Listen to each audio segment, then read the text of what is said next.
Vamos a presenciar a una danza que es una lucha, es una guerra muy violenta, que deja mucho sufrimiento, deja desolación, deja sentimientos de tristeza. Pero después de llevar del campo de batalla cada cual a sus heridos, vuelven a encontrarse todos para encontrar caminos de reconciliación. Y con este mensaje queremos abrir nuestro simposio, que espero que sea un momento de apertura, de la esperanza y de las posibilidades de cambio que nos ven reunidos aquí. Gracias.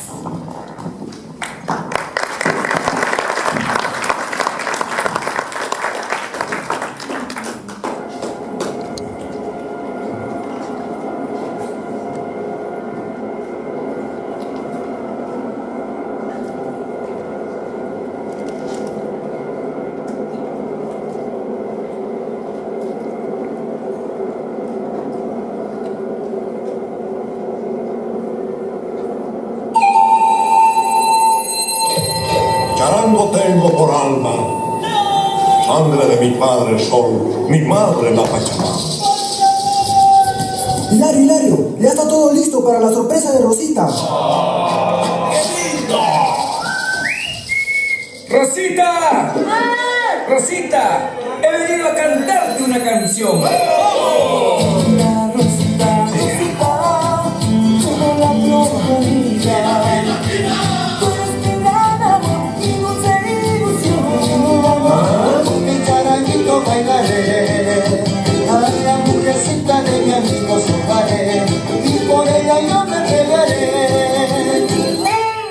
Oye tú, ¿qué haces aquí?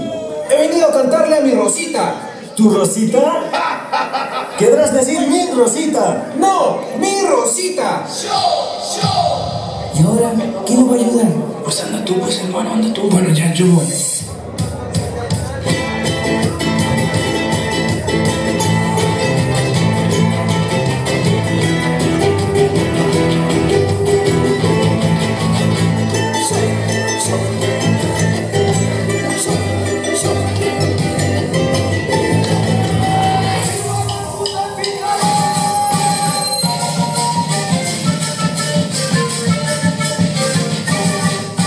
Vivos colores se viste bien.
toma mi mano, silencio, nunca me sueltes, haremos camino.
Qué buena forma de empezar, ¿no? Agitada. Bien, paso ahora la palabra a Walter Chung, que es uno de los coordinadores y los organizadores del simposio. Lo invito a acercarse para que pueda introducir el primer panel de esta noche. Buenas noches. Bienvenidos. Tenemos el gusto de saludar en nombre del Centro de Estudios Humanistas Nueva Civilización, acá en Lima. Primero a todos los asistentes que han dedicado un poquito de su tiempo para asistir a esta convocatoria.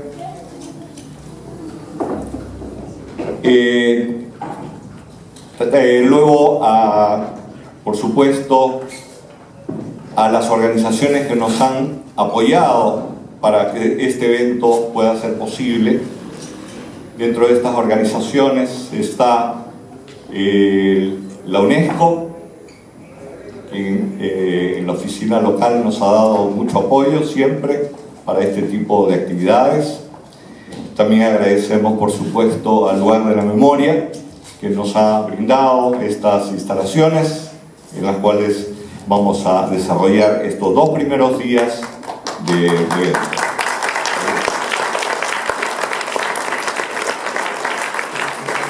Tengo que mencionar también al colectivo 11-11-11, que ha hecho una financiación que ha sido posible para todos los gastos relativos al evento. Pero en forma muy encarecida, quiero reconocer y saludar y agradecer de corazón a todos los amigos viajeros que desde los distintos centros de estudios humanistas que vienen desde Chile, desde Argentina, en Buenos Aires, Rosario, Mendoza, desde Paraguay también están aquí, y también tenemos representantes de Ecuador, han hecho todo un viaje para acompañarnos, con lo cual en realidad es un apoyo no solamente al evento, sino a toda una dirección de humanización en la cual estamos comprometidos. Un gran aplauso para todos ustedes. Gracias. Y dentro del evento también, por supuesto, a todos los amigos panelistas, con quienes siempre contamos para hacer este tipo de reflexiones. Estamos en un tiempo de grandes cambios. Bueno, acá en Perú lo estamos sintiendo, pero por supuesto los amigos que vienen de otros países también están trayendo esas sensaciones de un tremendo movimiento en toda la civilización. Tomando las palabras de Darío Ergas, un amigo chileno, estamos en tiempos donde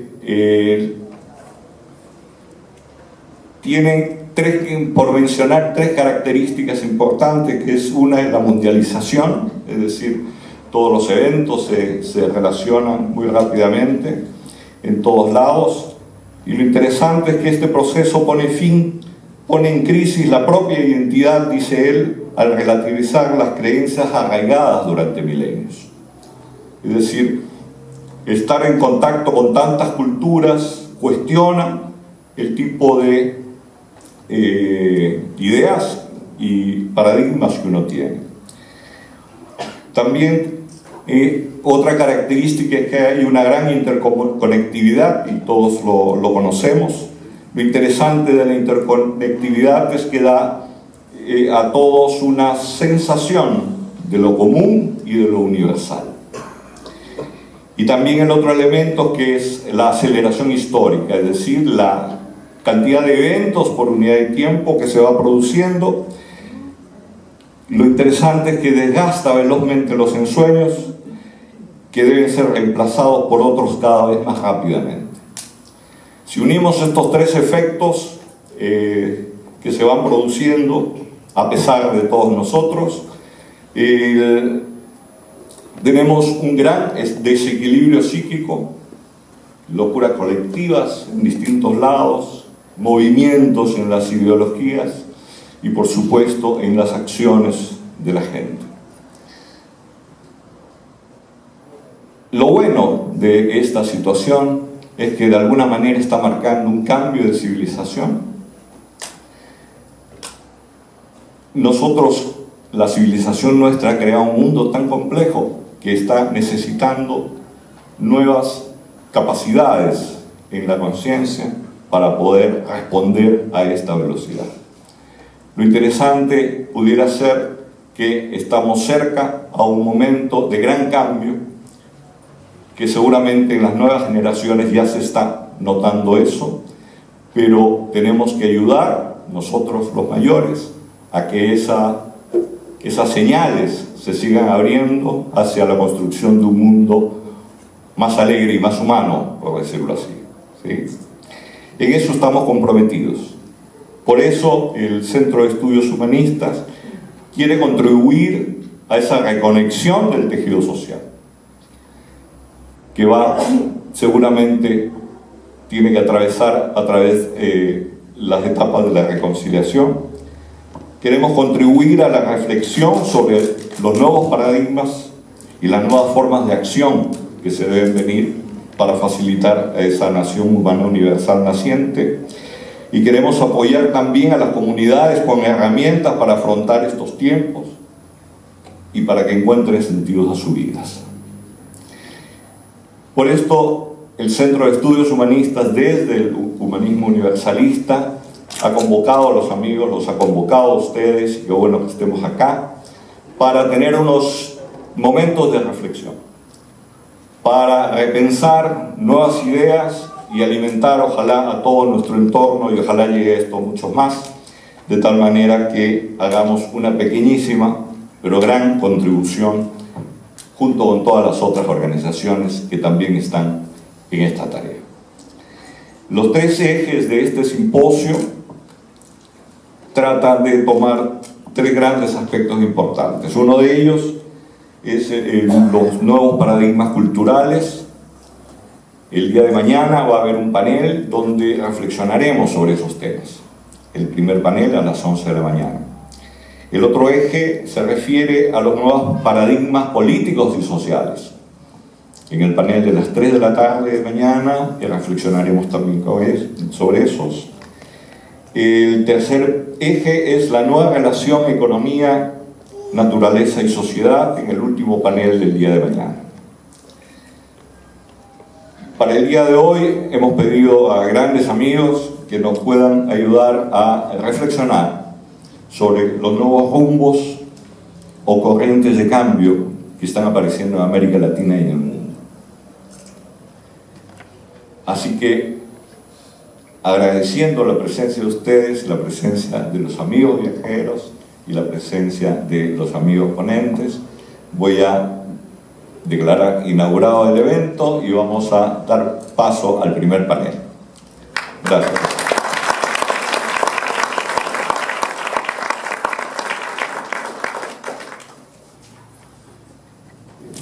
Quiero invitar al escenario a la señora Leticia García, del Centro de Estudios Humanistas Aleteia de Chile, que nos va a acompañar en el panel.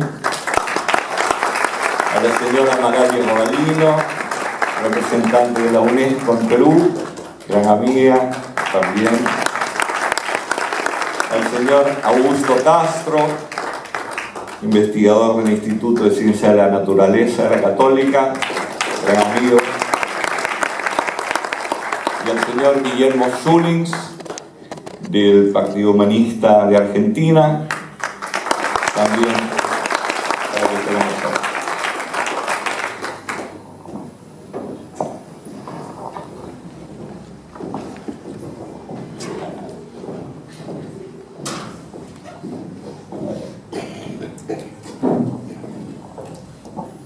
Muy bien. Bienvenidos todos. Fantástico. Vamos a iniciar el panel, una ronda de cerca de 15 minutos cada uno, luego una ronda de 5 minutos para complementar ideas. Si tenemos un poquito de tiempo, encantado de poder tener unas pocas preguntas del público para refrescar lo expuesto acá, ¿sí? Voy a invitar a la señora Leticia García, psicóloga, directora de la Corporación Futuro Humano, coautora del libro Sistematización del Programa Cultural de Convivencia Escolar, publicado en Corfú, y también miembro del Centro de Estudios Humanistas de Chile. ¿Sí deseas acá? ¿Sí?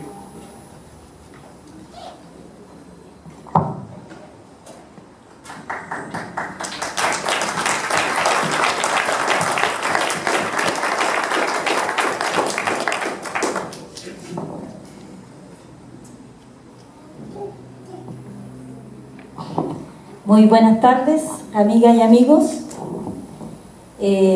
Además, una cosa que nos planteó Walter y que me gustaría también contarlo porque va a ser parte de mi presentación, es que actualmente tengo una función en el Colegio de Profesores de Chile, que es una asociación que agrupa más de 60.000 maestros, y también me gustaría contar la experiencia de trabajar en ese espacio.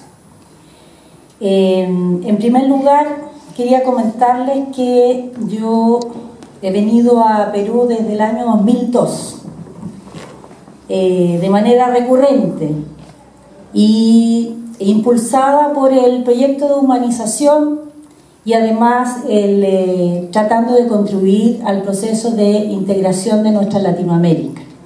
Así que dentro de esa acción he podido conocer y establecer amistades muy profundas con muy queridos amigos de este país, con los cuales he aprendido mucho, que me han hecho crecer como persona y que me ha hecho también querer esta cultura que es la nuestra, es la latina, pero que tiene su propia identidad. Otro tema que quería comentarles es que este sexto simposio internacional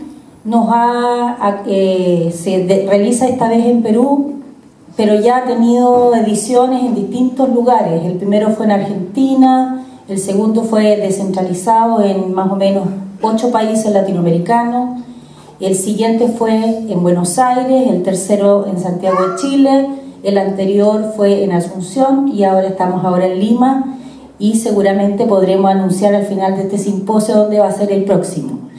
Pero buscamos de que también en la acción y en la presentación de los simposios podamos avanzar en el proceso de integración de nuestra América.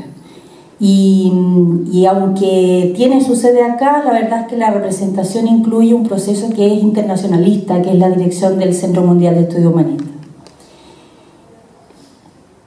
Bueno, quiero agradecer al Centro de Estudios Nueva Civilización por haberme invitado a compartir con ustedes reflexiones sobre este tema de nuevas corrientes en América Latina y en el mundo, nuevas corrientes de cambio.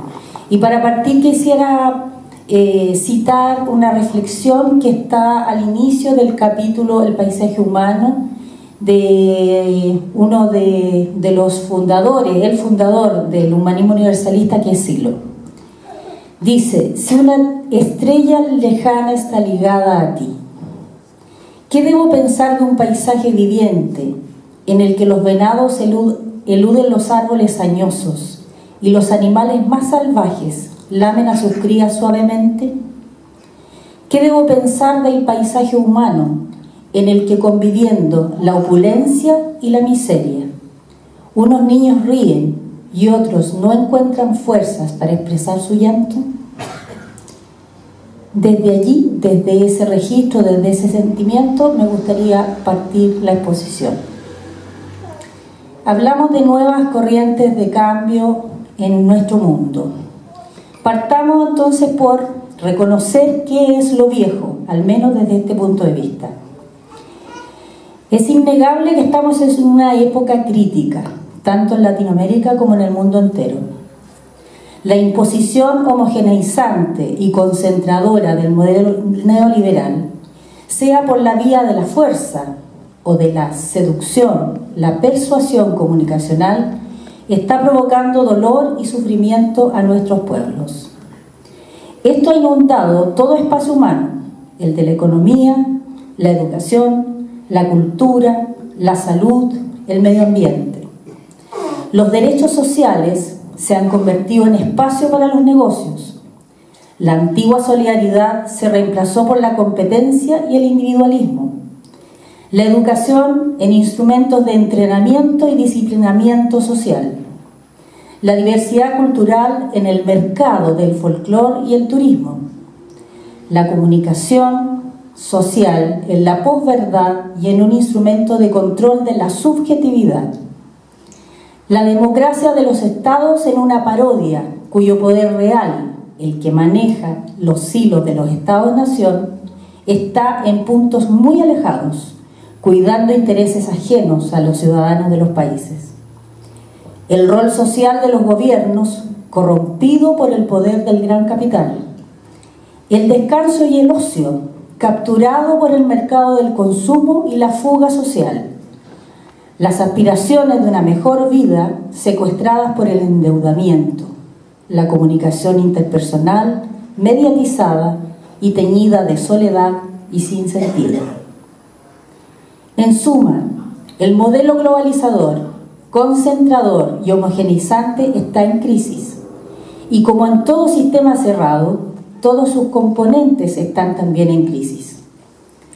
El sistema se desestructura, dando cuenta de su completo fracaso respecto de responder a las necesidades reales y profundas de las poblaciones. Se cae a pedazos. ¿Y cómo se defiende lo viejo? Se defiende usando la más vieja de las estrategias: infundir temor. Temor al desempleo, a la delincuencia, al desorden, a la pobreza, a lo diferente, al cambio, al otro. Y el temor produce sufrimiento y violencia. No es extraño entonces que en la desorientación general que produce el temor, la pérdida de referencias, el descrédito general, la desesperanza, emerjan monstruosidades de toda laya, que mostrando aparente fuerza y convicción, se anuncian a sí mismos como los adalides que recuperarán el control de los males a los que temen las poblaciones. No abundaré aquí en caracterizar su discurso violento, pues no merecen que nos concentremos en ello. Son solo un síntoma de la descomposición social y tienen el hedor antihumanista y violento que nos repugna. Ante este escenario, ¿qué es lo nuevo? Lo nuevo no es tan nuevo en realidad. Anida en la profundidad de la conciencia humana, en sus más cálidos sentimientos, en sus necesidades más auténticas, aquellas que le dan sentido y dirección a la propia vida. Es la rebelión contra el dolor y el sufrimiento, la rebelión contra la injusticia, la violencia y la manipulación, la violencia contra lo oscuro, contra la opresión, contra la muerte. ¿Y cómo se manifiesta lo nuevo? Se manifiesta como en toda época oscurantista y antihumanista vivida por la especie humana. Y se va traduciendo y expresando, inspirada por lo que llamamos la actitud humanista. ¿Qué elementos componen la actitud humanista? Primero, la ubicación del ser humano como valor y preocupación central, opuesto a lo que actualmente sucede, donde lo que es lo central es el dinero y el control sobre el dinero. Segundo, la afirmación de la igualdad de todos los seres humanos. Hoy día las condiciones de igualdad están condicionadas por cuánto recurso uno maneja en su bolsillo. No hay situaciones de igualdad real entre los seres humanos, aunque la declamación pública diga otra cosa. Tercero, el reconocimiento de la diversidad personal y cultural, no como elementos fugaces, folclóricos, como si fueran especies de estampitas, sino realmente valorando las diversidades como parte esencial de la construcción de la nación humana universal. Cuarto, la afirmación de la libertad de ideas y creencias.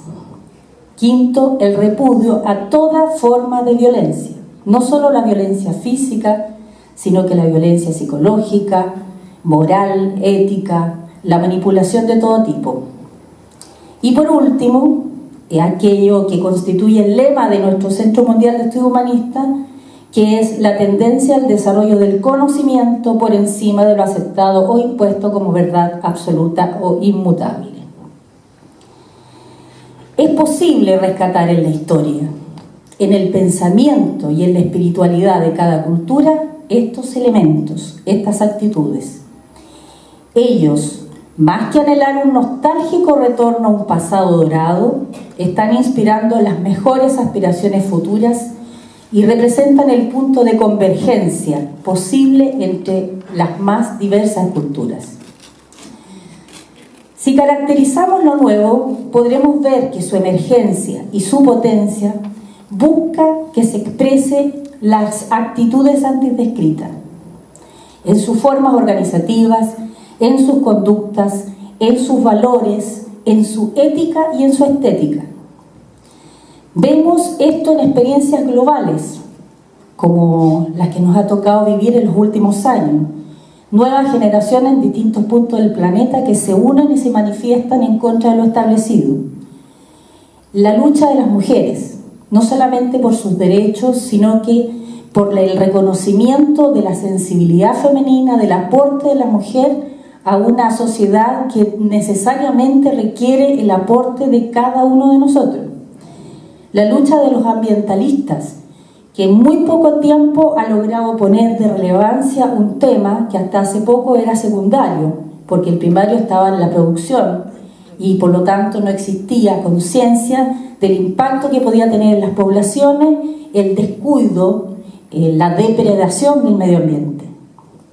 En el tema de los defensores del agua, que todavía muy tenuemente se empiezan a expresar, pero que sabemos que en un futuro no lejano va a ser el recurso más valioso del planeta y que además está concentrado muy fuertemente justamente en nuestra zona, en nuestro continente, particularmente en Centro y Sudamérica.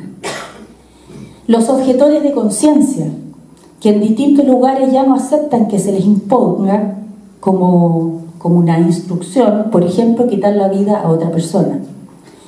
La lucha de los pueblos originarios, no solamente por recuperar sus derechos, sino también sobre todo las nuevas generaciones, de recoger su aporte a la construcción de una identidad que necesariamente requiere la contribución de cada uno y que además, en el caso de ellos, nos ayudan a interactuar con el mundo en una relación mucho más armónica.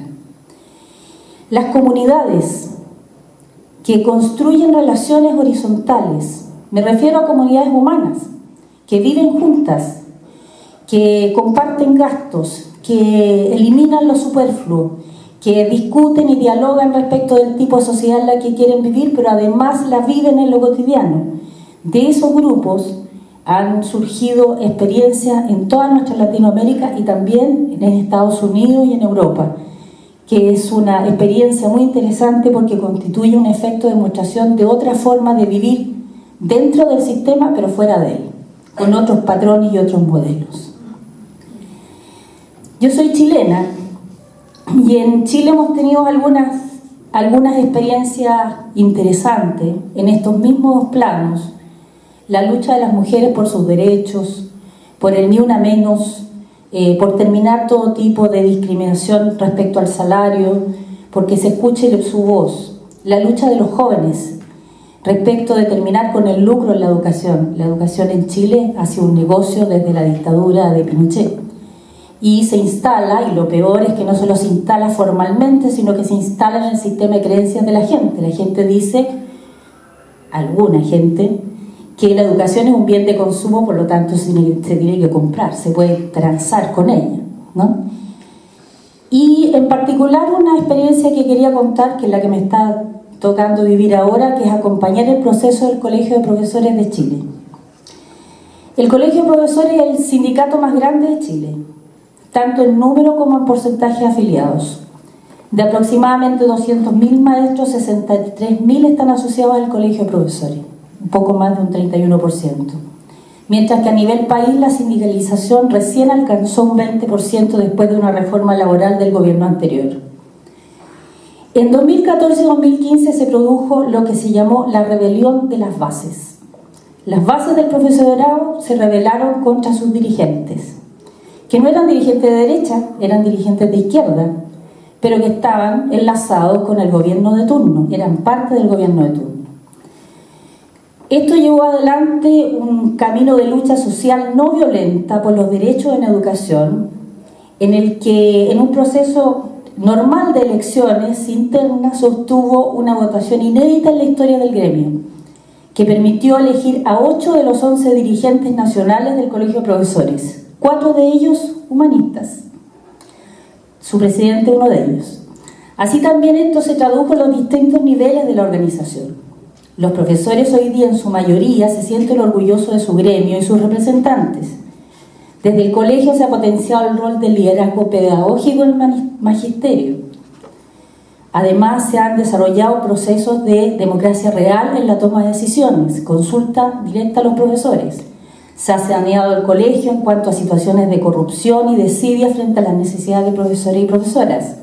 Se ha recuperado la dignidad y se está en un esfuerzo de mayores logros en cuanto a derechos de los docentes y la calidad de la educación. Entendida esta como un proceso de habilitar a las nuevas generaciones en una visión no ingenua de la realidad, en aprender a aprender, en el reconocimiento de sus emociones, de su intencionalidad, de su habilidad colaborativa para imaginar y crear el mundo al que aspiran. Se está muy lejos aún de lo aspirado, pero se está en la dirección correcta. He descrito esta experiencia con más detalle porque a mi ver constituye un efecto de demostración de lo que una comunidad organizada, en este caso la educativa, puede ir logrando cuando se hace cargo de su destino. Más aún cuando se vincula, se siente parte de un movimiento social y no solo lucha por los propios derechos, sino que se asume como protagonista de un cambio mucho más global y profundo. En la próxima ronda voy a hacer una invitación, pero por ahora quiero cerrar con el párrafo final del primer texto que leí del paisaje humano de Silo, que dice así: todo mundo al que aspiras, toda justicia que reclamas, todo amor que buscas, todo ser humano que quisieras seguir o destruir, también están en ti. Todo lo que cambie en ti cambiará tu orientación en el paisaje en el que vives. De modo que si necesitas algo nuevo, deberás superar lo viejo que domina en tu interior. ¿Y cómo harás esto? Comenzarás por advertir que aunque cambies de lugar, llevas contigo tu paisaje interno. Muchas gracias.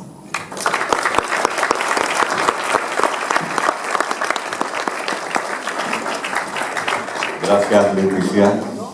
Quería agregar que estos 3 ejes del simposio va a generar una serie de actividades para el tercer día, el día viernes, en La Moneda, donde tendremos en forma simultánea ponencias, talleres, conversatorios, que están, digamos, brindados para todos ustedes, y les invito a ustedes y a sus amigos y familiares que puedan participar.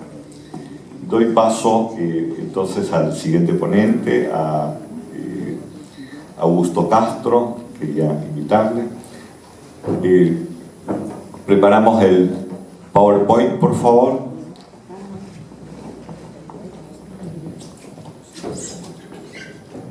Tal vez si podemos bajar un poquito. Ahí nomás. Ahí nomás. Se va a ver. Bueno, adelante. Gracias. Bueno, muchas gracias por la invitación.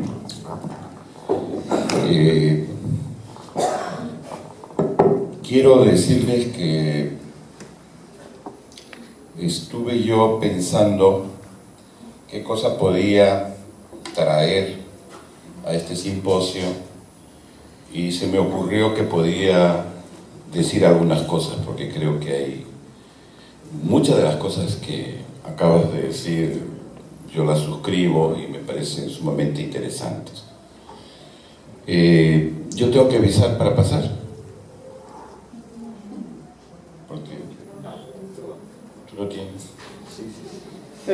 No había traído. No, está bien. Y entonces pensé en varios temas y bueno, después comencé a pensar algunas cosas, ¿no? Bueno, debemos partir de observar qué cambios se están produciendo y qué desafíos generan. Y claro, como un pequeño subtítulo, recordemos que vivimos un nuevo momento histórico. Eso parece que lo sentimos todos. Hasta ahí, más o menos nada nuevo. Cuando me puse a pensar cuáles eran los cambios, comenzó el problema, porque quise darles valor a los cambios y ver cómo se integraban. Y entonces, preparando la presentación, empecé a enumerar los cambios que consideraba fundamentales, pero comencé a darme cuenta que todos eran consecuencia de uno solo, y eso me llamó la atención. Y volví a revisar, como cuando uno le enseñan a sumar y vuelve a sumar todo otra vez, no me puedo haber equivocado, y parece que efectivamente llegaba al mismo principio, al mismo problema, y es la incesante y creciente desigualdad humana. Yo trabajo en cuestiones de ciencias de la naturaleza, en temas de cambio climático, y podría haberles dicho con toda tranquilidad que me parece que el tema del cambio climático es el tema central. Pero en honor de la verdad no podría decir eso. Me parece que este es el tema. Y este es el tema que está también a la base del cambio climático, la desigualdad humana. Y entonces comencé a buscar información sobre esto. Y esta es la información del Programa de Naciones Unidas para el Desarrollo Humano. Y miren ustedes lo que encuentro. Que el 1% más rico del mundo en el año 2000 era dueño del 32% de la riqueza. Ese mismo 1% en el año 2011 era dueño del 46% de la riqueza. Yo no tengo ningún problema en pensar que en 2018 son dueños de más del 50% de la riqueza del mundo. Esta es la madre de todos los males. Y no porque considere que la desigualdad es un tema, digamos, no aparece como un tema tan rimbombante, pero es un tema profundo, es un tema grave. Y entonces me puse a pensar cómo sería la proyección y seguí mirando estos productos que no los he escrito yo, ni los ha escrito gente que está precisamente peleando por esto, sino son funcionarios de Naciones Unidas. Y entonces, si en el 2015 éramos 7.300 millones y hacia el 2050 seremos 9.700 millones, el 85% de los seres humanos vivirá en regiones actualmente en desarrollo. Si esto es así, es evidente que el crecimiento de la pobreza va a ser una constante permanente. No se va a reducir la pobreza. Si África tiene 1.000 millones de personas en pobreza o extrema pobreza, en el 2050 serán 2.000 será el doble de gente. Y por lo tanto, ¿cómo vamos a determinar que la pobreza sea reducida? La pobreza se va a incrementar. Yo no veo signos a futuro de que eso cambie. Y si la pobreza crece, díganme ustedes, ¿cómo vamos a vivir? Entonces, la desigualdad es un tema bastante serio y bastante grave. Entonces, ¿cuáles son las consecuencias de esta trágica realidad de desigualdad humana? Y ahí comenzamos a enumerar las cosas. La pobreza, enfermedades. No tenemos manera de cubrir las enfermedades que tenemos hoy. Y sin embargo, las enfermedades se han incrementado. Y en nuestra región y en el país tenemos Zika, chikungunya, dengue, leishmaniasis, UTA, etc. Y eso no tiene ningún signo de que se reduzca. El tema de la educación, lo has dicho con toda claridad. Yo no veo perspectivas de la educación si es que no hay una voluntad política de cambiar eso. Pero se prefiere entregar el dinero al ejército de Chile, por ejemplo, que a los estudiantes, ¿no? Para la universidad. Y aquí es igual. Los procesos y los porcentajes de inversión presupuestaria en educación son bajísimos. ¿Cómo se va a resolver el tema de la educación y de la formación humana si no se invierte en eso? Y no hay visos de que eso se vaya a producir. Servicios, en todo orden de servicios. Yo no veo que los servicios mejoren.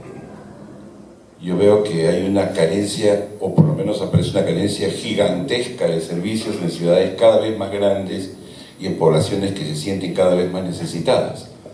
No niego que no hay avances en servicios, pero las demandas son inmensas. Y miles y millones de seres humanos aparecen como desechables y como insignificantes. Los desafíos que vivimos ya como comunidad, como especie, la pelea con el autoritarismo. Es una pelea en todo el mundo. Los conflictos interétnicos están en todas partes.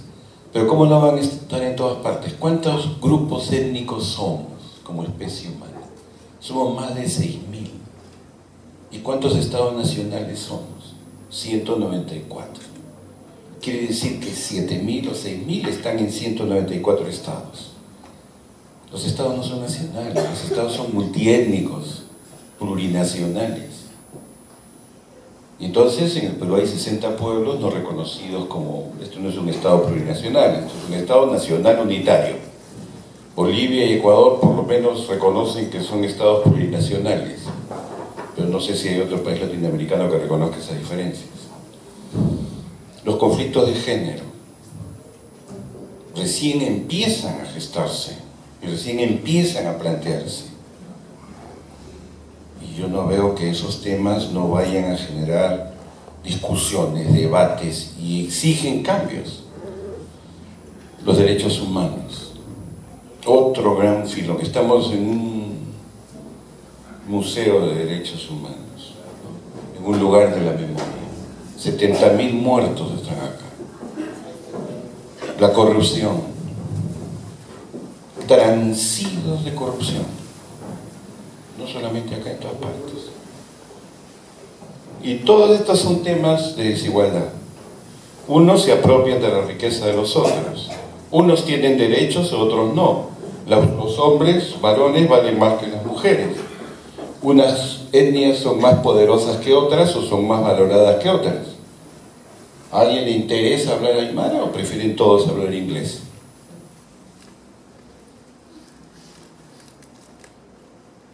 Hay autoritarismo y no democracia. Deciden las cosas sin consultar a la gente. Deterioro y destrucción del planeta. ¿Qué es el cambio climático? Sino el uso y el abuso de los recursos determinados en función de determinados grupos. Curiosamente, los que generan el cambio climático son también los responsables de la pobreza. Por ese lado también se llega a lo mismo. Por eso les decía que el tema es la desigualdad. Pérdida de la biodiversidad. O sea, mi vida vale, la tuya no. Y la de un mono no vale, y la de un perro tampoco, y la de una vaca tampoco.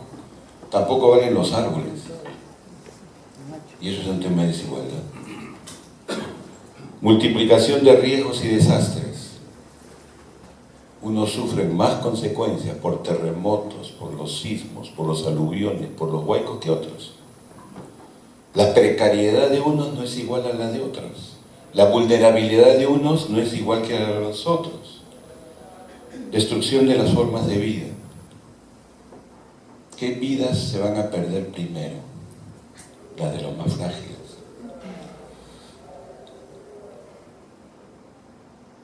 Madre de Dios. ¿Qué pensará esta señora ante esta? Esta es una imagen. Yo lo que quiero siempre preguntarme es qué tiene en la cabeza, qué está pensando la señora. Y la verdad que es como para contemplarlo nomás. Debes sentir el alma encogida.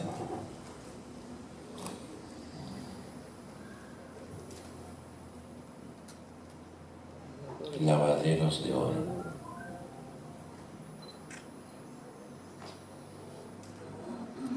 Bueno, son imágenes. No encontré imágenes de desigualdad, bien difícil poner las imágenes de desigualdad. Pero quiero decir una cosita antes de acabar y seguiremos conversando, ¿no? La desigualdad es falta de igualdad. Pero ¿qué significa la igualdad? La igualdad no significa dar a cada quien lo que corresponde. Esa es la versión griega, clásica. En cierto sentido sí. Pero en todo caso, ¿qué es lo que le corresponde a cada quien? Y yo creo que acá tenemos que responder como definición de igualdad lo que significa el respeto a la diferencia. Porque somos diferentes en todos los ámbitos, tenemos que respetar esas diferencias. Esas diferencias Respetar esas diferencias es lo que significa luchar por la igualdad. Y la historia de la humanidad es una lucha sistemática por la igualdad de género, por la igualdad de raza, por la igualdad de pueblos, por la igualdad económica, por la igualdad en términos de la justicia. Y entonces el respeto a la diferencia, que es el reconocimiento del otro, es el elemento central y supremo que aparece como uno de los, digamos, legados y las banderas más importantes de nuestra época. Hasta ahí.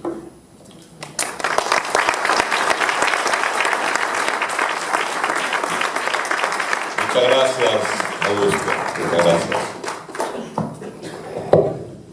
Quería también mencionar que el día viernes va a haber una sala con ponencias de video de personas amigas del Centro de Estudios de Europa que han hecho también su contribución. Estos videos están colgados en la web o van a ser colgados pronto, y de tal manera que ustedes los puedan ver y reflexionar también sobre esos temas de importancia. Quería invitar a Magali para que nos pueda compartir sus reflexiones. Por favor, la siguiente presentación.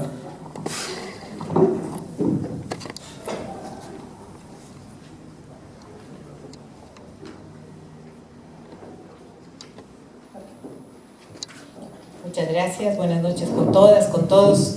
De verdad es una gran alegría compartir este momento, más aún porque desde la UNESCO en Perú, desde la oficina que tenemos en el país, hemos apoyado y contribuido a las iniciativas que desarrollan aquí las diferentes organizaciones que se alinean con el tema fundamental del humanismo y que han hecho un conjunto de trabajos que representan también el esfuerzo desde diferentes sectores de contribuir a esos temas que aquí se han planteado, que tienen que ver con la igualdad, con la inclusión, y particularmente el trabajo que desarrolla el Centro de Estudios Humanistas, la Red de Educadores Humanistas, la Corriente Pedagógica Humanista, que tienen de hecho productos bien importantes.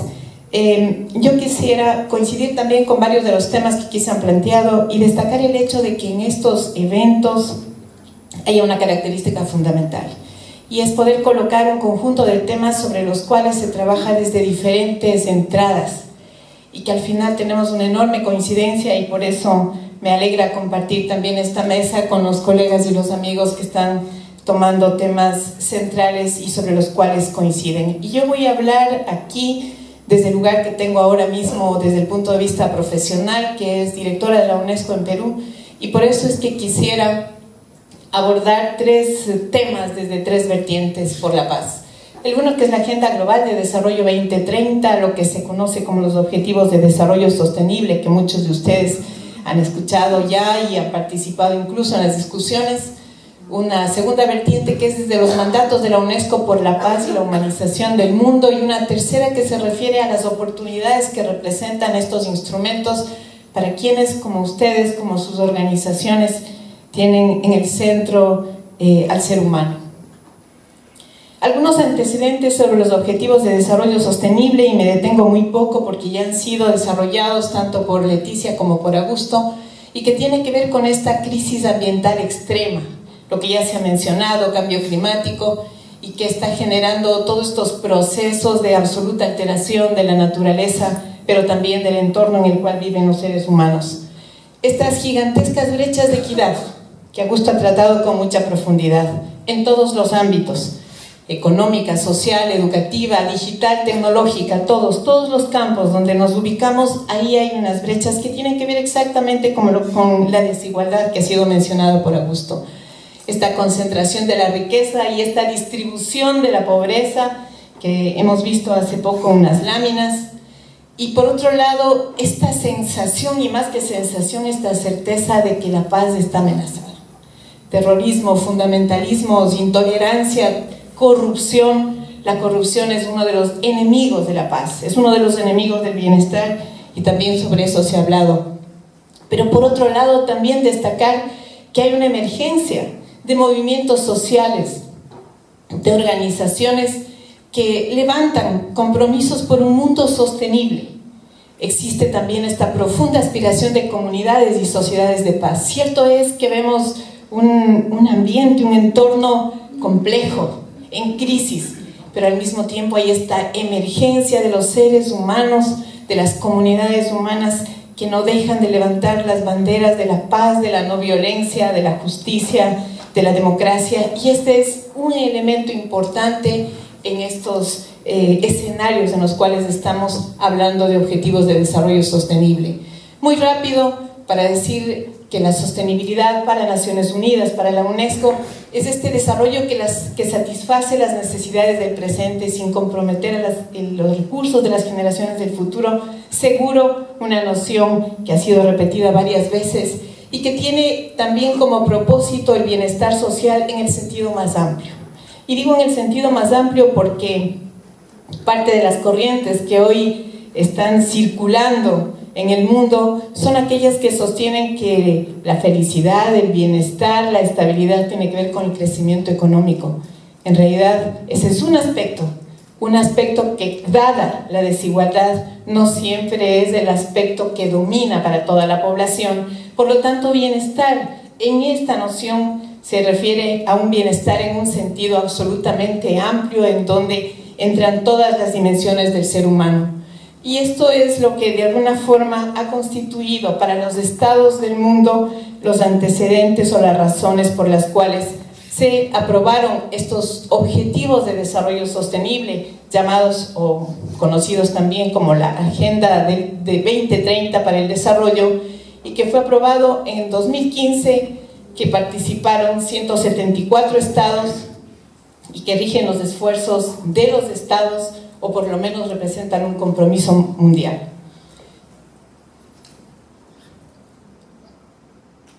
Ahí está. Estos son los objetivos de desarrollo sostenible, son 17, y solo quería mostrar esta lámina para que ustedes miren que son objetivos que de alguna forma representan un salto en los últimos años. Quienes vienen trabajando en los temas de desarrollo recordarán que teníamos los objetivos del milenio. Y solo por citar un caso, el objetivo referido a educación, y cito el caso de educación porque es mi campo, hablaba de la universalización de la educación primaria. Ese era el objetivo del mundo. Hoy el objetivo del mundo en el campo de la educación es desarrollar una educación equitativa, inclusiva, con aprendizajes a lo largo de la vida, con una educación de calidad, gratuita. Y eso supone que estos ODS son efectivamente el resultado de un proceso de desarrollo en términos de conceptos, pero también en términos de acciones.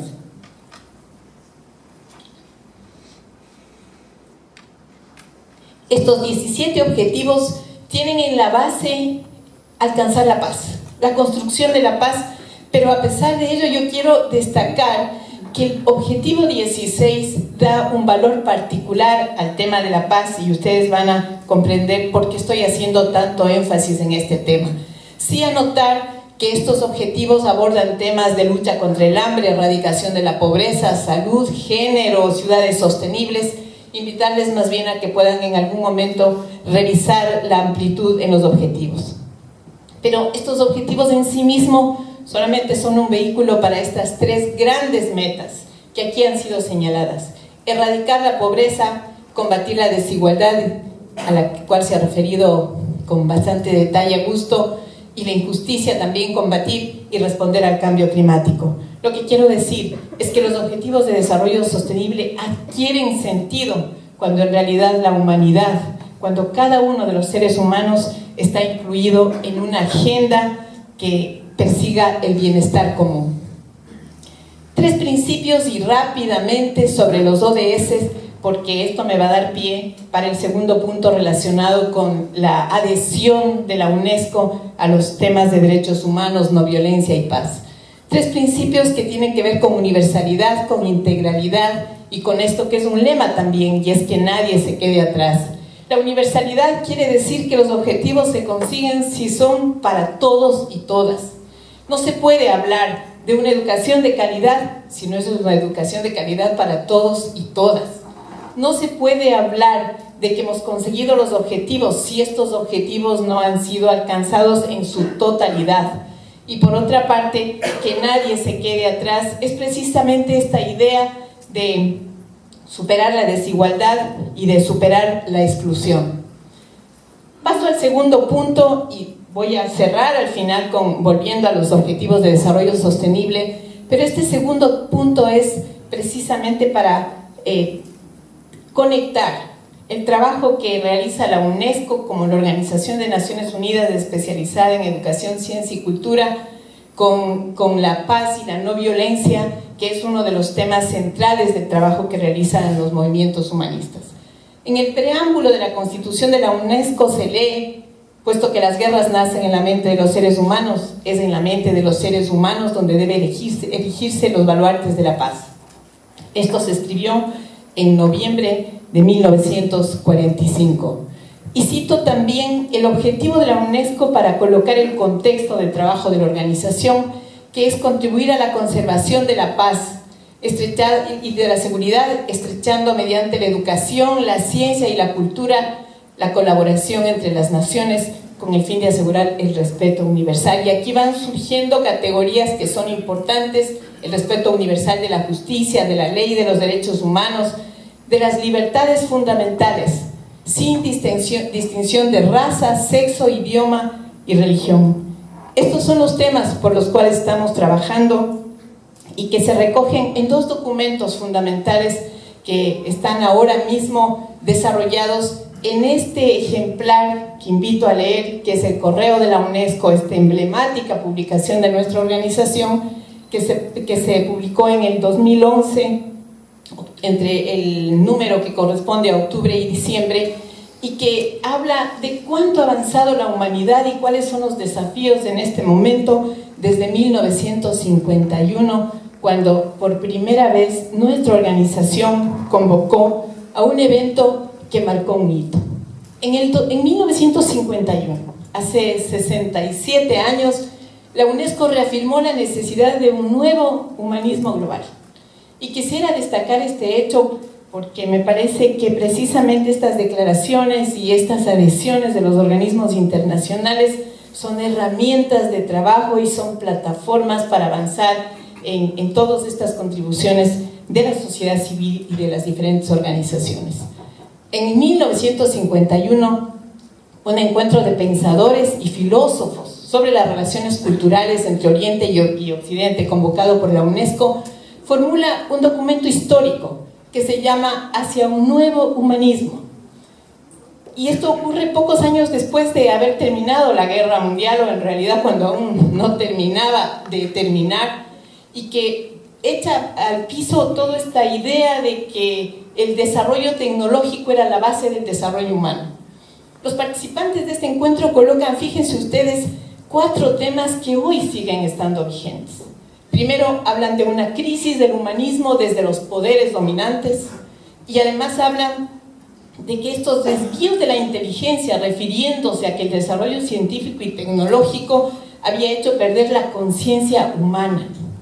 Y por otro lado, se refieren a la necesidad de una revolución espiritual y al compromiso de un progreso intelectual común. Si ustedes se fijan, ahí hay nociones centrales para lo que hoy se está trabajando en términos de lucha por la igualdad y la inclusión. Revolución espiritual, que significa precisamente esta revolución de valores, esta transformación de valores, pero por otro lado, este reconocimiento de que solo de manera compartida es posible lograr un progreso intelectual común. Esta perspectiva global e integral de la felicidad y el bienestar se retoma en el 2011. Y en el 2011 se convoca a una reunión, me parece que, ahí está, en la sede de Naciones Unidas, se convoca a una reunión de un grupo de alto nivel que 60 años después plantea que los desafíos planteados a la humanidad, así como los contenidos del concepto de humanismo, han cambiado. Pero además, este grupo produce un documento que se llama Hacia un nuevo humanismo y una mundialización bajo el signo de la reconciliación. Si ustedes notan, aquí emerge este nuevo término de reconciliación que pone en cuestión todo lo que los años anteriores había ocurrido en términos de enfrentamiento, de resolución de conflictos bajo la guerra, bajo la violencia, y por otro lado plantean la necesidad de iniciar una nueva reflexión sobre la paz y la reconciliación que tiene que ir al unísono con la búsqueda de un nuevo humanismo para el siglo XXI. En este contexto aparecen también otros temas que fueron planteados por Leticia y también por Augusto, referidos a que la mundialización de este nuevo humanismo debe anclarse en la diversidad cultural, en el diálogo y en la reconciliación entre el norte y el sur, como una manera de graficar también la necesidad de reconciliar posiciones extremas sobre la base de poner en el centro los valores universales de la humanidad.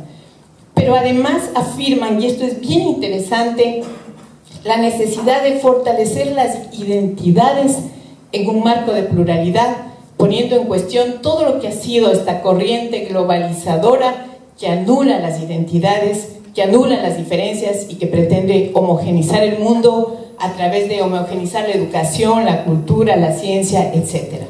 Pero por otro lado, este grupo afirma que la creación de un clima impregnado de la sensibilidad hacia el otro da un sentimiento de pertenencia y de comprensión mutua.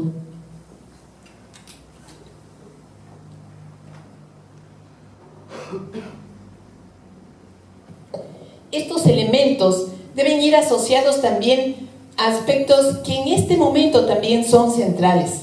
Fíjense ustedes, el hecho de mencionar que los progresos realizados en el ámbito de los derechos humanos nunca son adquisiciones irreversibles y que su perdurabilidad exige un esfuerzo continuo, da sentido a todo el trabajo que se viene realizando. Es decir, todos estos logros en términos de superar la desigualdad, de superar la pobreza o de alcanzar respeto a los derechos humanos son logros, primero, que no son gratuitos y segundo, que tienen que ser afirmados de manera constante, y de ahí la importancia del trabajo que hacen grupos como los que hoy están presentes en este evento. Y nuevamente aquí se destaca la relevancia del rol de la educación, de la cultura y la comunicación como vehículos precisamente para desarrollar estas nuevas visiones, estas nuevas perspectivas, pero además estas nuevas prácticas. Y por otro lado, algo que es interesante es el hecho de mencionar que los desafíos no se podrán afrontar si no se recurren a los principios éticos que sirven de base a lo que se ha denominado este mundo de valores y que adquiere total sentido en un momento en que la corrupción está atravesando las diferentes dimensiones de la vida. Por otra parte, y creo que aquí hay un tema también clave para las personas, para las familias, para las escuelas y para las comunidades, cuando se dice, si los principios humanistas no se encarnan en la práctica, el humanismo solo sería una mera ilusión. Un maestro autoritario, una escuela autoritaria, un sistema autoritario no puede formar personas democráticas, inclusivas, respetuosas. Por eso el valor de converger estas dos líneas fuertes, el trabajo individual y el trabajo colectivo. Y por otro lado, este mismo documento llama a desarrollar todas las fuerzas imaginativas, todas las iniciativas, todas las posibilidades para que podamos llegar precisamente a esta idea de un humanismo que respeta la diversidad cultural y que además considera que no hay culturas monopólicas. En este sentido, para ir cerrando, quiero decir también que la promoción de los derechos de las mujeres y la igualdad de género ocupan en la agenda humanista un lugar central. Hoy en día, el humanismo también, no solo, pero también tiene un rostro de mujer, tiene un rostro femenino. El humanismo tiene un rostro de diversidad, de pluralidad, y por eso es que es fundamental que podamos aprovechar estas plataformas que constituyen los ODS como una oportunidad de respuesta. Rápidamente, ya me están hablando del tiempo, recorro algunos de los puntos que existen en estas plataformas que vale la pena considerar en términos de educación, el objetivo 4 de y la meta 7, por ejemplo, habla de la ciudadanía global, de asegurar una ciudadanía global, que es una ciudadanía que respeta las diferencias, que respeta las culturas, que promueve el diálogo. O habla la meta 5 de eliminar las disparidades de género, solo por poner algunos ejemplos de lo que implica la posibilidad de aprovechar estos instrumentos internacionales. En términos de cultura, el desarrollo del diálogo intercultural, la promoción de la cultura de paz y no violencia, la erradicación del extremismo extremo y la lucha por las libertades fundamentales.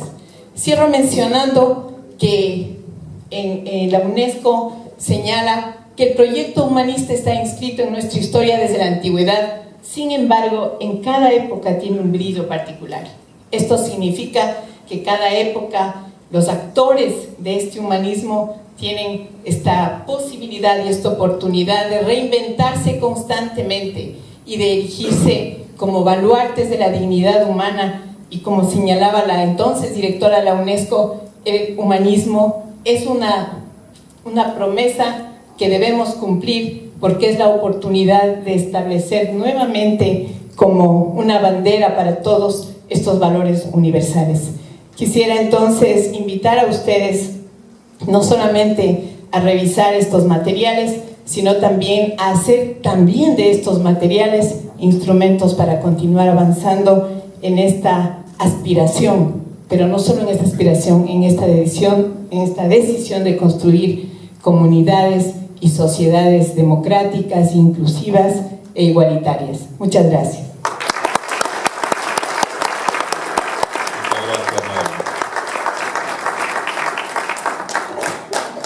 Muchas gracias. También quería mencionar, tenemos presentes en la sala a una serie de otras organizaciones afines, como Mundo Sin Guerras, que acaba de terminar una primera marcha sudamericana muy emotiva y también tuvo presencia acá en Lima, y está organizando una segunda marcha mundial por la paz y la no violencia. Claro, aplausos. Es una tremenda tarea. Tenemos también la presencia de la corriente pedagógica humanista, que está haciendo una serie de intentos y mejoras en las propuestas dentro de los colegios públicos de Lima. Hay una red de educadores humanistas que también se ha mencionado, que va a estar presente el día viernes. Tenemos también la participación de los amigos de Presensa, una agencia internacional de noticias, que es la única agencia internacional de noticias montada solo por voluntarios, que de todas maneras a las 12 de la noche nos lanza las noticias que tienen que ver con paz y no violencia, ¿no? De forma alternativa. Es una excelente fuente de información que los invito a ustedes a ver, y que acaba de estar en esta semana en una reunión importante en China con los grandes que difunden la información en el mundo, y queremos ser una excelente alternativa, y lo somos, así es. Bravo para Presensa, que también está aquí presente. Invito a Guillermo para que nos pueda dar también sus reflexiones sobre este tema.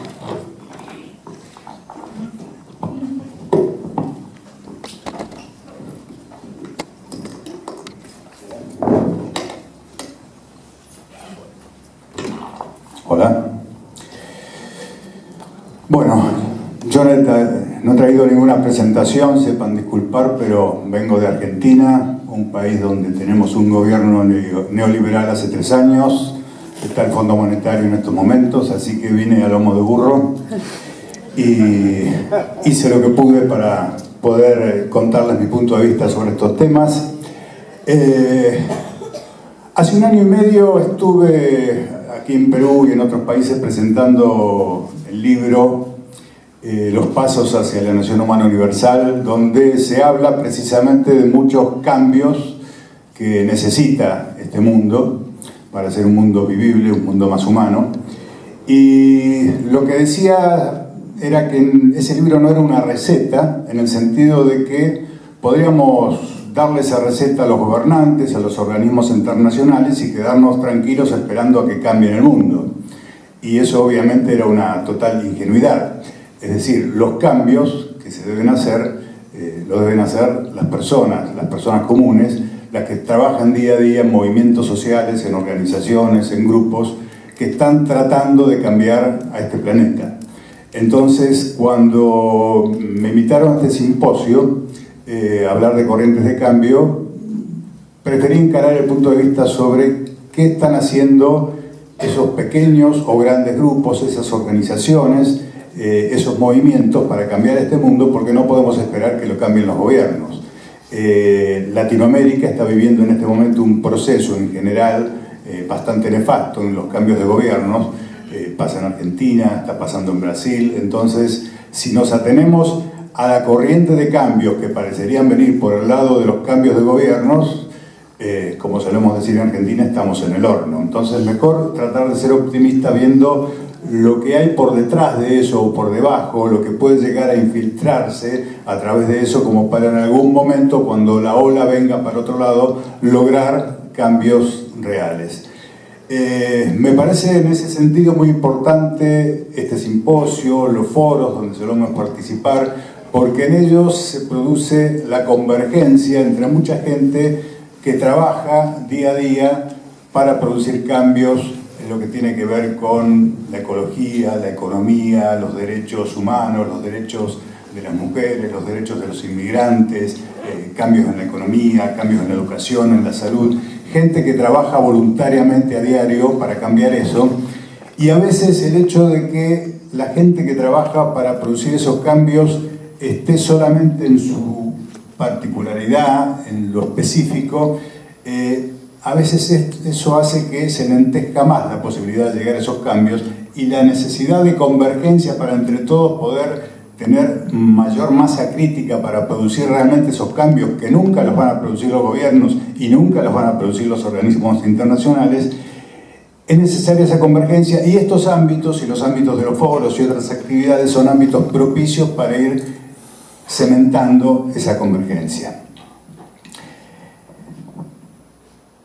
En estos días yo he venido trabajando el tema de la democracia real, y de hecho no voy a hablar ahora mucho de eso porque pasado mañana vamos a tener conversatorios, y en mi caso voy a tener un conversatorio sobre el tema de democracia real, pero voy a mencionar algunos párrafos al respecto porque creo que tiene que ver con esto de la convergencia y con esto de que es la gente común la que tiene que producir el cambio, con esto de que no podemos esperar que los gobiernos produzcan el cambio. Porque ¿cómo puede hacer la gente para producir esos cambios? Bueno, organizándose. ¿Y cómo se puede organizar la gente? Bueno, precisamente a través de algo que podemos llamar una democracia real, donde realmente la gente se empodere y logre ir produciendo los cambios y desplazar a los gobernantes que hoy tenemos, que son los que precisamente se oponen a esos cambios.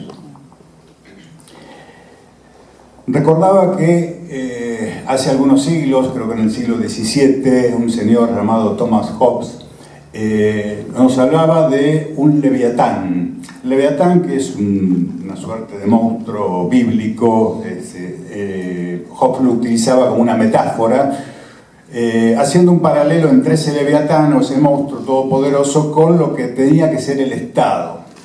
Lo que sostenía Hobbes es que el hombre por naturaleza es violento, es desordenado, no se organiza, entonces necesita de alguien que ponga orden, y ese orden lo ponía ese leviatán, era la metáfora, en realidad eran los reyes, era el poder absoluto de los reyes. Esa era la concepción que se tenía en aquella época de por qué se necesitaba un Estado fuerte, un Estado que dijera lo que había que hacer y los demás tenían que obedecer. Eso con el tiempo fue mutando. En siglos posteriores fueron surgiendo los primeros movimientos por la democracia, se fueron sentando las bases para lo que se llamó la soberanía del pueblo, que en realidad nunca llegó a plasmarse esa soberanía del pueblo. En la práctica, las democracias, lo que cambiamos fue el modo de elegir los leviatanes, es decir, en vez de que el rey fuera por herencia, empezamos a tener la posibilidad de que a 4 o 5 años elegir qué rey queremos, ¿sí?, que nos gobierne. Desde el punto de vista de que nosotros no somos capaces de autogestionarnos, no somos capaces de producir transformaciones, tenemos que esperar que las haga alguien de arriba. Entonces, el problema es doble. El problema no es solamente quienes tienen el poder y se resisten a que haya una democracia real en la cual la gente sea la que realmente produzca los cambios que la gente necesita, no los cambios que necesitan las multinacionales o los cambios que necesitan los bancos. Los cambios que necesita la gente los tiene que hacer la gente autogestionándose. Pero la resistencia no está solamente en los que detentan el poder, que obviamente van a poner resistencia, sino que también está en nuestras cabezas, está en las cabezas de la gente que tiene esa suerte de leviatán internalizado de que tiene que esperar que resuelvan los problemas otros. Entonces se resiste a participar, se resiste a involucrarse, se resiste a estar activo. Por eso, vuelvo a insistir y doy la vuelta, es tan importante estos ámbitos donde podemos intercambiar y podemos converger con gente que ha logrado salir de ese leviatán internalizado que tiene en la cabeza y proponerse cambiar las cosas, aunque sea de a poco. Tenemos muchísimos movimientos sociales, organizaciones y grupos que trabajan en el mundo con diferente fuerza, con diferente potencia. Algunos tienen más gente, otros tienen menos gente. En el caso de Argentina, les puedo comentar que tenemos una experiencia muy importante con el movimiento de mujeres, que se han movilizado cientos de miles de personas, la mayoría jóvenes en los últimos tiempos, por los derechos de la mujer, contra la violencia contra la mujer, por el tema de la ley del aborto. Tenemos gente que se moviliza, jóvenes que se han movilizado en España, tenemos la experiencia del 15M, en Chile con los estudiantes, tenemos las nuevas generaciones totalmente movilizadas y tenemos muchos rubros donde la gente se moviliza, muchas áreas temáticas, la ecología, la educación, los derechos de la mujer, los derechos de los inmigrantes, y siempre chocamos con la misma muralla, el poder instituido de los gobiernos y de organismos internacionales que dilatan todo o directamente niegan toda posibilidad de cambio. Nuevamente, la necesidad de esa democracia real en la cual la gente realmente se autogestione, la necesidad de que la gente sea la que participe. En esos movimientos sociales y en esas movilizaciones que la gente hace para trabajar por sus derechos, en nuevas corrientes o en viejas corrientes, que en realidad son viejos derechos renovados, existen algunas diferencias en la posibilidad de potenciar esas organizaciones. A veces cuando está fácil o más fácil lograr la identidad de un colectivo que está afectado por algún conflicto, por algún derecho que es violentado, si esa identidad es más fácil de constituir, ese colectivo puede cohesionarse más fácilmente, y si lo que hay que lograr es algo concreto y preciso, y si a quien hay que reclamarle y exigirlo eso es bien identificable, se suele avanzar más rápido.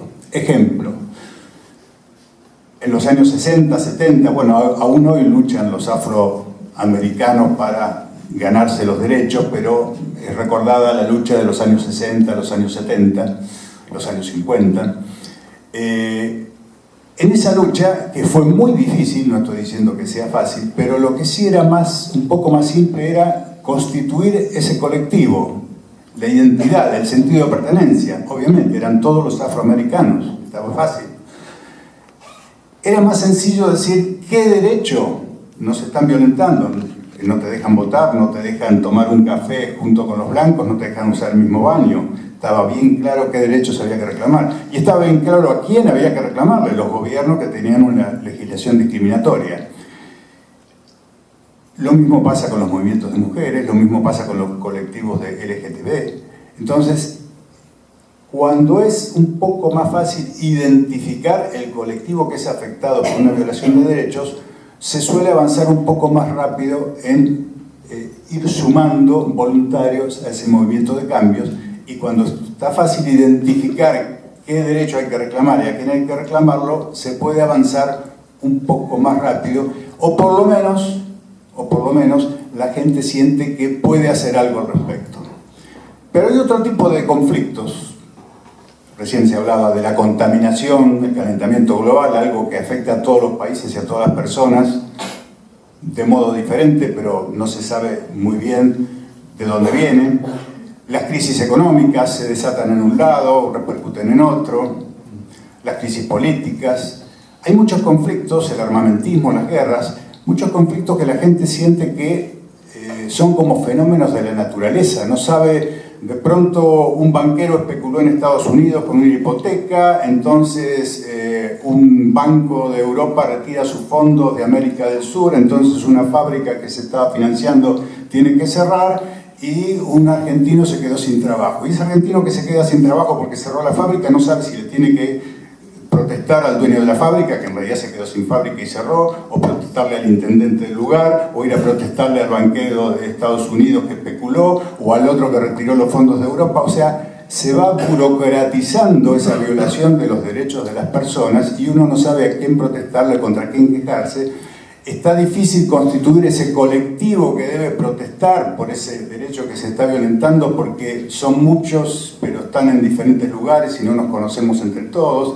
No es muy claro lo que hay que exigirle, porque es una cadena, una concatenación de hechos que terminan repercutiendo en nosotros y dejándonos sin trabajo, pero a quién acudimos.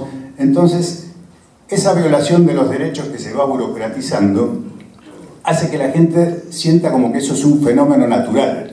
Entonces eso lo inmoviliza, porque siente que no puede hacer nada. Siente que sería como salir con un cartel a decir basta de terremotos, terminemos con los tornados. O sea, fenómenos naturales que nos afectan, no podemos hacer nada. Bueno, parecen que fueran fenómenos naturales la desigualdad, la pobreza, las crisis económicas, la contaminación del medio ambiente, y son fenómenos sociales, obviamente, todos lo sabemos, pero se nos presentan como fenómenos naturales, entonces nos quedamos inmovilizados, o a lo sumo ese leviatán internalizado que tenemos adentro nos dice: esperemos que lo resuelvan los gobiernos, esperemos que lo resuelvan los organismos internacionales. Y no lo van a resolver porque precisamente son los poderes que no quieren que se resuelvan esas cosas, porque afectan intereses poderosos, sobre todo intereses económicos, intereses geopolíticos, intereses del complejo militar industrial. Entonces, es ahí donde todos los militantes de movimientos y organizaciones pequeñas, medianas o grandes, que trabajamos para cambiar algún aspecto, ya sea que trabajamos o por la ecología, o por la educación, o por la salud, o por la democracia real, o por lo que fuera, tenemos que tratar de converger, porque convergiendo podemos llegar a sumar fuerzas y sobre todo esclarecer y divulgar al resto de la gente de que esos conflictos que le afectan no son fenómenos de la naturaleza, no son como los terremotos, no son como los tornados, sino que son producto de los que ejercen el poder que producen todos esos flagelos. Así que bueno, me están diciendo que queda poquito tiempo, así que algunas cositas más que tengo las dejamos para los próximos minutos. Muchas gracias.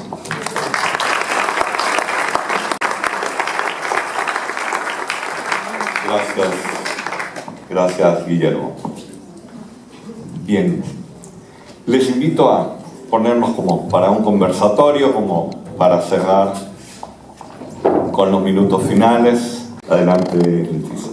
Gracias, Walter. Dije al comienzo que iba a aprovechar este espacio para hacer una invitación. Quienes participamos del nuevo humanismo universalista, que es el que da origen al Centro Mundial de Estudios Humanistas, compartimos y tuvimos nuestro origen en una arenga pública que dio Mario Rodríguez Cobo Silo el año 1969, el día 4 de mayo. El próximo año, por tanto, se cumplen 50 años desde ese mensaje.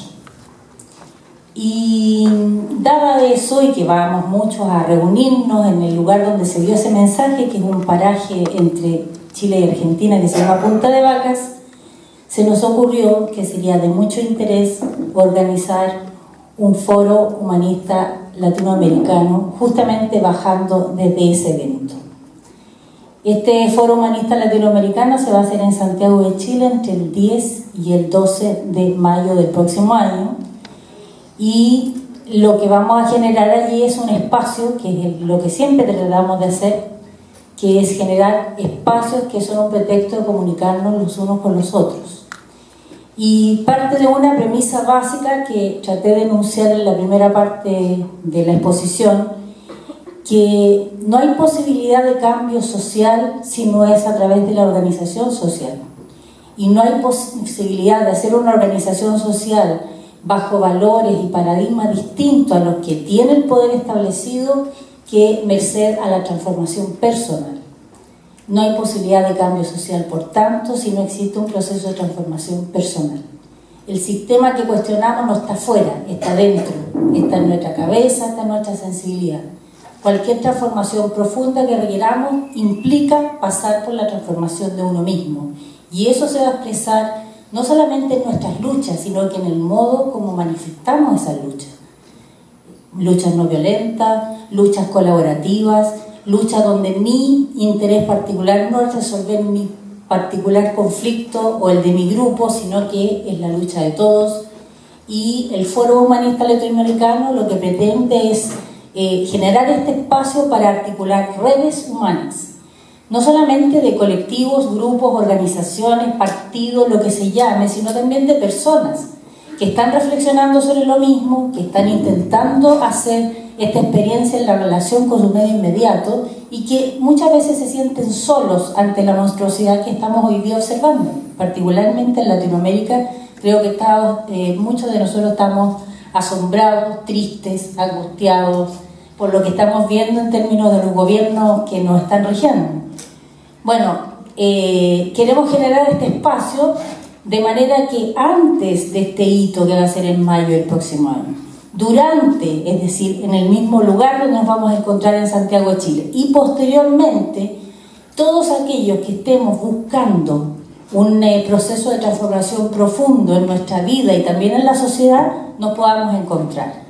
Y como vamos a estar estos días aquí y vamos a seguir difundiendo esta actividad, queríamos invitarlos para que los que quieran empezar a vincularse desde ya a estas redes, que son redes humanas y temáticas, nos podamos conectar y empecemos ya a establecer la comunicación, la conversación por distintas plataformas.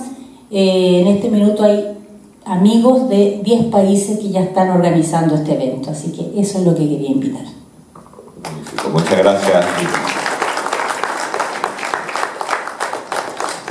Bueno, a mí me ha parecido muy interesante el panel, pero además muy complementarias las presentaciones. Creo que aquí habría que destacar el valor de colocar estos temas con mayor fuerza en las discusiones, en los debates, en los espacios donde cada una de las organizaciones actúa y donde cada una de las organizaciones trabaja. Y conecto con un punto que creo que es central y que es establecer alianzas, establecer sinergias, ir construyendo cada vez con mayor fuerza espacios, acciones, estrategias, porque de hecho hay una estructura de poder que está establecida y que controla los diferentes espacios de la vida pública.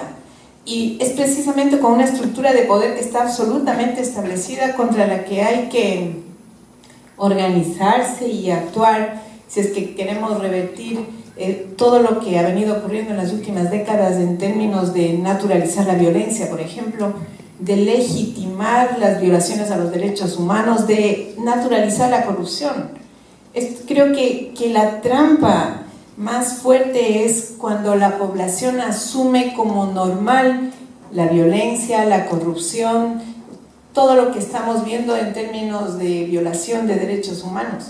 Entonces me parece que es realmente importante revertir en términos de fortalecer las alianzas, pero también creo que hay que reconocer las múltiples posibilidades que existe de trabajar, los diferentes espacios, porque también podemos, por ejemplo, el campo de la política es un campo de disputa y es un campo en donde estamos viendo que a pesar de toda esta arremetida de grupos conservadores y de grupos políticamente retardatarios, también hay la emergencia de posiciones políticas en donde creo que hay que actuar. Por lo tanto, me parece que todo este espacio de transformación personal e individual también se fortalece en la medida en que se pueden actuar en otros espacios, entre ellos en los espacios de la política, donde hay que disputar precisamente corrientes mucho más avanzadas.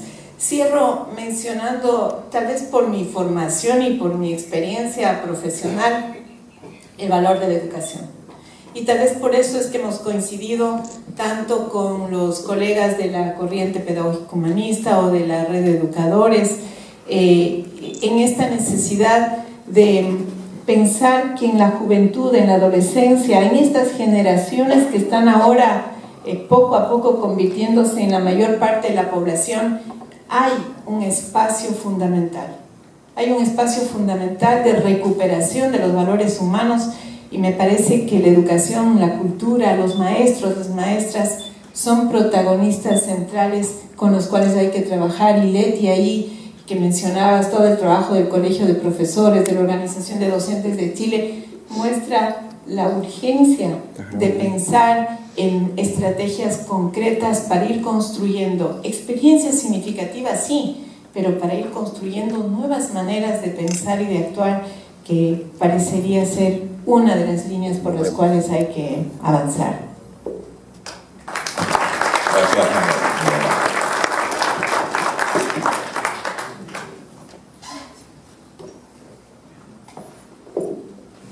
Bueno, yo estoy bastante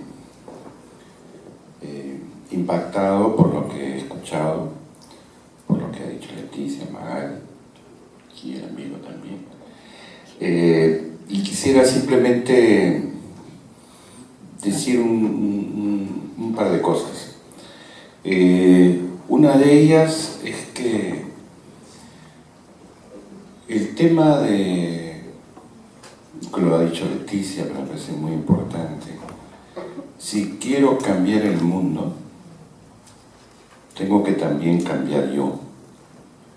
No hay manera de cambiar el mundo si yo no muestro y no planteo en mi propia vida y en mi propia existencia los valores con los que quiero cambiar el mundo.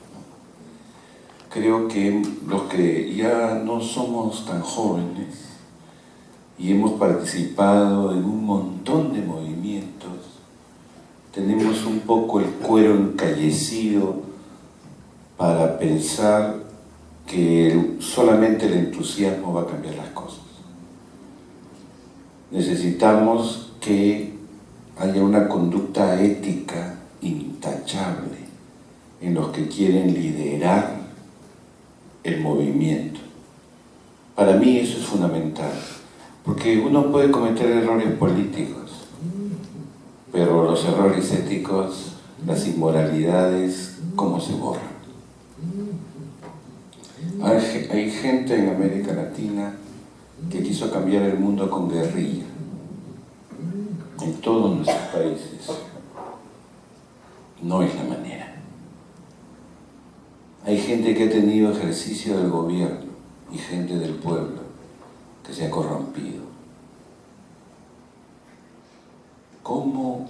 Y eran parte de los buenos, porque no me preocupan los malos. Porque los malos eran malos, yo no esperaba mucho de los malos, pero sí esperaba de una cantidad de gente que representó los intereses de la gente común, de la gente que tuvo esperanza, que la gente que, digamos, creyó en ellos, y esas esperanzas se caen. Entonces hay que volver a levantar la tarea, hay que volver a hacer el esfuerzo, sí hay que hacerlo, no hay que rendirse. Pero en todo caso, lo que tenemos que aprender es que si queremos construir algo, tenemos que construirlo sobre la base de una solidez moral a prueba de balas. Nuestros dirigentes tienen que ser incorruptibles. Ya sé que somos seres humanos, pero tenemos que pelear porque lo sean en el mayor nivel. Yo entiendo que el desafío que tenemos es cómo nosotros comenzamos a ser personas que tratamos de la misma manera a todos, cómo tenemos una nueva relación entre varones y mujeres. Es difícil para los varones hacer eso, pero tenemos que aprender. Cómo nos tratamos entre culturas, razas, etnias. Cómo comenzamos a ser iguales y a tratarnos de la misma manera. En pueblos de cholos, indios, negros, etc. ¿Cómo construimos eso? ¿Y cómo construimos y peleamos contra la pobreza? Y todas esas otras cosas. Bueno, eso significa un esfuerzo impresionante. Si ser humanista significa eso, ¿quién va a estar en desacuerdo? Yo por lo menos no puedo estar en desacuerdo.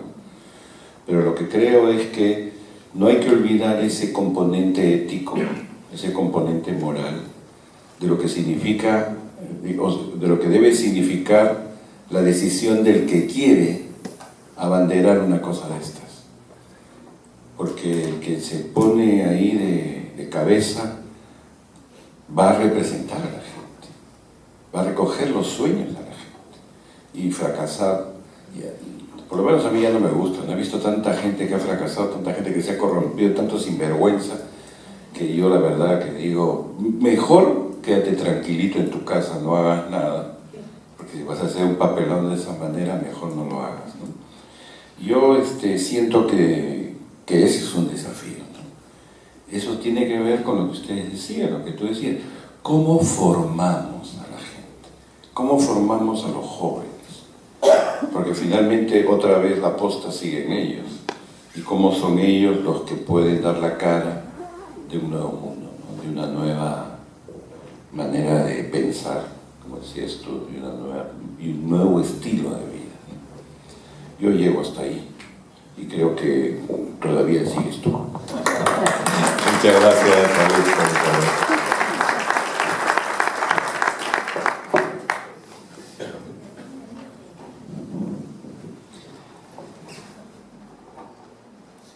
Sí, continuando con estas reflexiones, retomando algo que decía hoy respecto a los cambios que está habiendo en Latinoamérica, en algunos países, yo registraba como una sensación de un péndulo que va de un lado a otro, ¿no? De gobiernos neoliberales, después gobiernos llamados progresistas, después vuelven gobiernos neoliberales, pasó en Argentina, en Brasil, en otros países. Entonces la pregunta es, ¿qué está pasando con la gente? ¿No? Es que la mitad son malos, la mitad son buenos, y a veces ganan los malos, a veces los buenos. Hay realmente malos y buenos. Uno tiende a sentir cierta afinidad por gobiernos que por lo menos intentan redistribuir un poco mejor la riqueza, que intentan generar empleo. Pero de todos modos, si uno analiza por qué pasan las cosas, tiene que ser sincero y encontrar las fallas en todos los lugares. Yo tengo la sensación que los denominados progresistas, o lo que se llama la izquierda o la centroizquierda, si bien ha tenido buenas intenciones en esta primera década, digamos, del siglo XXI, donde en Latinoamérica ha habido varios gobiernos de ese signo, no solamente ha tenido en contra a la prensa, que evidentemente sí la ha tenido y aún la tiene, no solamente ha tenido en contra la manipulación de las redes sociales, que la ha tenido y la tiene, y vaya si la tiene, vemos lo que está pasando en Brasil, también tiene en contra sus viejos clichés, su corrupción, su eclecticismo de que no se sabe bien qué es, porque claro, el comunismo cayó, pero si queremos hablar del mal del capitalismo, no podemos decir queremos comunismo. Entonces queremos un capitalismo más humano, con un poco de cooperativismo, un poco de keynesianismo, un poco de socialismo del siglo XXI, un capitalista por aquí, una inversión extranjera por allá, una intervención estatal, y termina siendo todo algo que no se sabe bien para dónde queremos ir, y quizás siempre con buena intención, pero a veces la gente siente que está navegando en una suerte de gran buque que trata de contener a todos, pero ya está medio viejo, desvencijado, con timoneles corruptos, algunos sí, otros más, otros menos. Entonces de pronto pasa ahí cerca un yate moderno y rápido y lujoso de los neoliberales, y mucha gente se lanza nadando detrás de ese yate y claro, lo que no se da cuenta es que en ese yate no entran más de 20, entonces nunca va a poder subirse.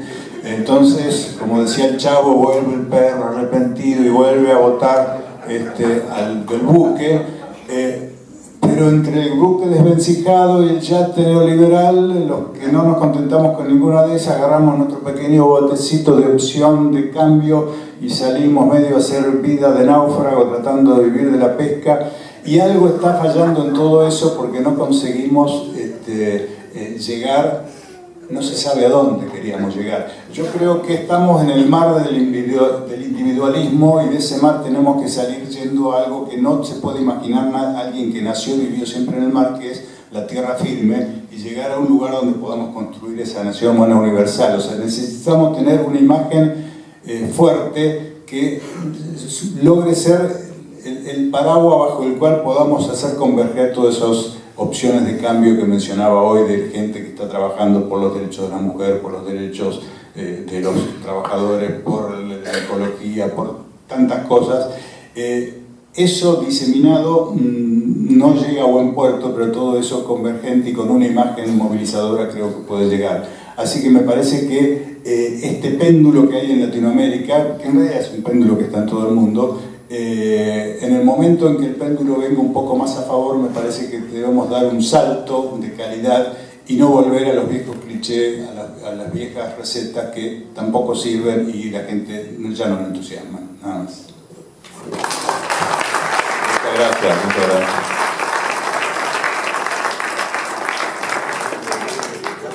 Muchas gracias, amigos, por acompañarnos en estas reflexiones. Muchas gracias a todos. Hay mucho que hacer. Ojalá se pueda enlazar este planteo del cambio personal y social a la vez. Cómo eso se hace, lo tenemos que conversar y aterrizar seguramente. Es una gran tarea para nosotros y una gran invitación para todos. Hay mucho que hacer, pero hay un norte que desde el fondo del corazón de todos aspira, ¿no? Un mundo más alegre, más humano, para todos, inclusivo, absolutamente. Los invito a acompañarnos el día de mañana, desde las 9:30, que arranca la visita a LUM y los otros 3 paneles, y el día viernes, que hay tanta diversidad de no solamente reflexiones, sino también, ojalá, de convivencia, de conversaciones, de intercambio, porque eso es lo humano, el contacto cálido y afectuoso. Muchas gracias, buenas noches.